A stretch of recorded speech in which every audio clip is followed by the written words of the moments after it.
Your career has taken many turns. It would be if you set out to draw your path, I'm sure, after graduating from Brown, it probably wouldn't have looked exactly like this. I have never pursued a job in my whole life. When I was young, when I was really 10 years old, my mother tells me anyway, I kept talking to her about wanting to do something about poverty, wanting to do something about injustice. So this is stuff that I cared about forever. I had a Korean dentist father who said, finish your medical residency, you can do anything you want after that. Which was really good advice, because it turns out that coming at this work from being a doctor really was one of the best ways to do it. But then I was looking for something else, and then I met Paul Farmer, and we went to Haiti together.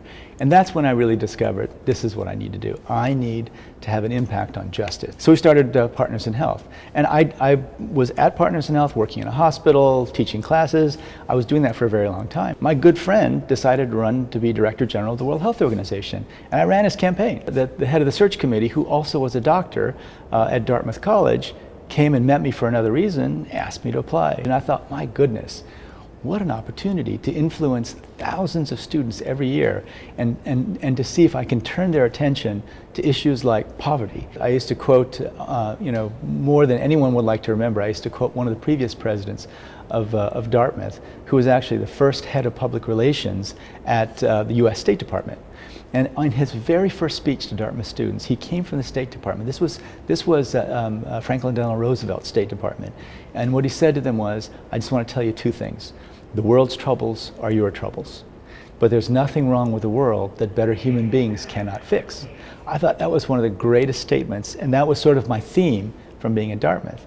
I was there for just 3 years, and then out of the blue, Tim Geithner, Dartmouth class of 1983, called me and asked me if I would consider being president of the World Bank. Now, I felt really badly about leaving Dartmouth, but this was an opportunity of a lifetime. The president was calling. So it sounds like while on paper it might be many different jobs, there's always been one central theme, which Absolutely. is giving back, which is helping the world get better. What do you tell people when they come to you and ask you for career advice? If you can link the passion you have for a specific activity with a broader purpose that sort of gets you up every morning, I think that's what's been most helpful to me.